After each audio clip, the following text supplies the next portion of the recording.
तुम्हें दिखने लगेगा कि ये जो भारत में गैलेक्सी ऑफ गॉड्स और गॉडेसेस हमने बनाए, इनमें से तुम्हारा तत्व क्या है ये सब एक। कृष्ण, राम, हनुमान, आदि शक्ति, शिव, कोई अंतर नहीं है।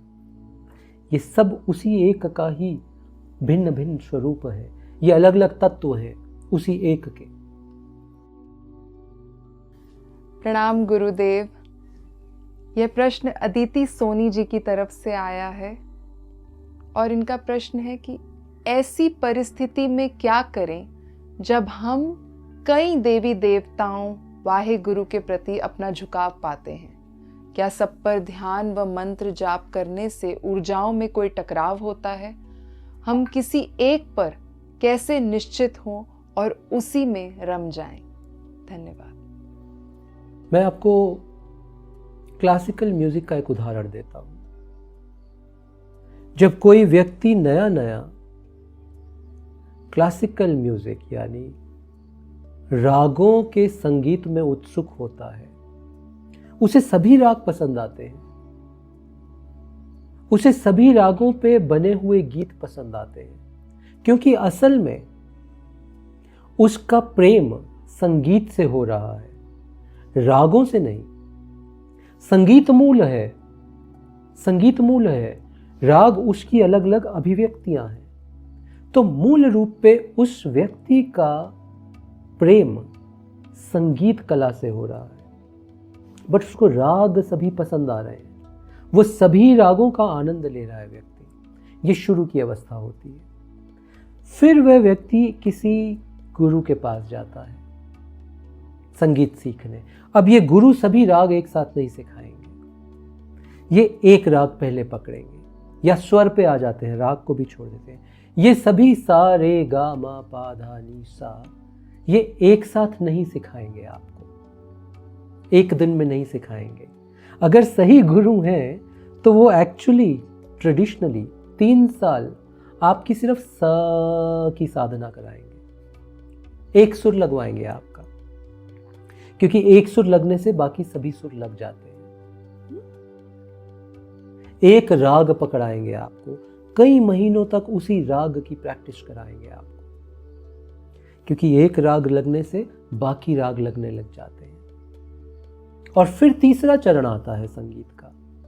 जब आप संगीतकार बन गए, आपने सभी रागों को जान लिया, सभी स्वरों को साध लिया है, मगर अब आपके हृदय में एक राग ऐसा होगा, चाहे वो शाम का राग है, अर्ली मॉर्निंग का राग है, मेघ मल्हार है, जो भी होगा, कोई एक राग आपको बहुत प्रिय होगा। इस तरह से ये काम करता है, इसमें टकरार नहीं है। समझो मैं क्या कह रहा हूं। यात्रा के शुरू के चरण में बहुत सारे देवी देवता इष्ट आपको बुलाते हैं, या आपका प्रेम उन सभी से इक्वल होने लगता है। आप कृष्ण को भी प्रेम करोगे, हनुमान को भी प्रेम करोगे, नानक की भक्ति भी आपको भाएगी, बुद्ध की भी याद आपको आएगी।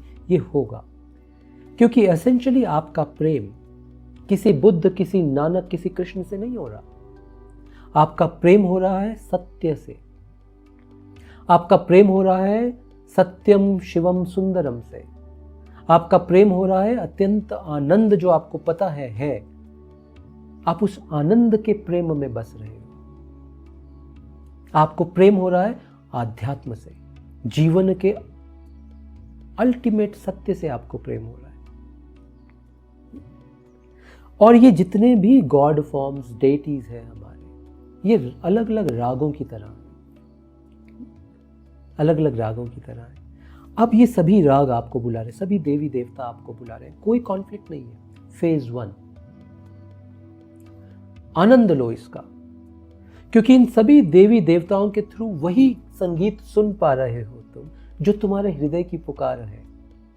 वही सत्य, वही प्रेम, वही भक्ति तुम महसूस कर पा रहे हो जो तुम्हारे हृदय की पुकार है, इन सभी देवी देवताओं के माध्यम से। सुंदर अवस्था। अब कुछ समय बाद तुम आगे बढ़ोगे, अब तुम इस अनुभव में गहरे जाना चाहोगे। अब जब ये अवस्था आएगी, तुम किसी गुरु, किसी आश्रम से जुड़ोगे, किसी सत्संग से जुड़ोगे, और जैसे जैसे ये एक मार्ग सा बनने लगेगा, अभी ऐसा है, ये ऐसे हो के एक मार्ग बनने लगेगा। अब यहाँ कोई एक देवता, कोई एक देवी, कोई एक गुरु तुम्हारे हृदय पे वास करने लगेंगे, यानी तुम्हें उनके प्रति निष्ठा और प्रेम ज़्यादा अनुभव होगा। कोई बाहर से नहीं थोपेगा, तुम्हें स्वयं अनुभव होने लगेगा।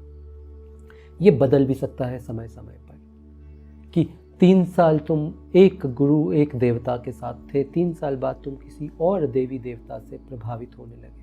ये ऊर्जाएं शिफ्ट होंगी, part of the process. But जैसे जैसे तुम और आगे बढ़ोगे, तुम्हें दिखने लगेगा कि ये जो भारत में गैलेक्सी ऑफ गॉड्स और गॉडेसेस हमने बनाए, इनमें से तुम्हारा तत्व क्या है ये सब एक। कृष्ण, राम, हनुमान, आदि शक्ति, शिव, कोई अंतर नहीं है। ये सब उसी एक का ही भिन्न भिन्न स्वरूप है। ये अलग अलग तत्व हैं उसी एक के। आगे चल के तुम्हें दिखने लगेगा तुम्हारा तत्व क्या है,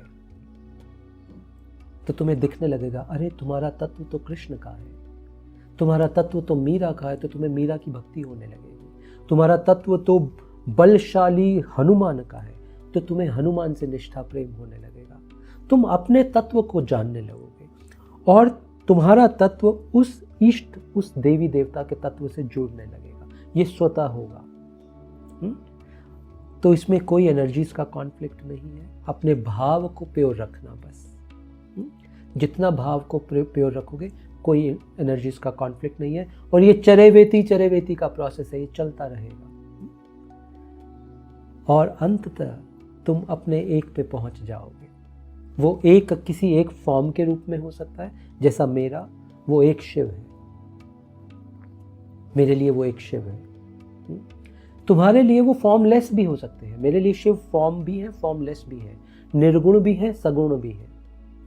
तुम्हारे लिए भी ऐसा हो सकता है, या तुम्हारे लिए ऐसा हो सकता है कि तुम्हारे लिए तुम्हारे इष्ट, तुम्हारे देवता निर्गुण हो जाए, या कोई एक गुण वाले हो जाए। हाँ, तो ये मल्टीपल पॉसिबिलिटीज है, कोई कॉन्फ्लिक्ट नहीं है। ईश्वर तुम्हें अलग अलग मार्गों से, अलग अलग स्वरूपों से रिझा के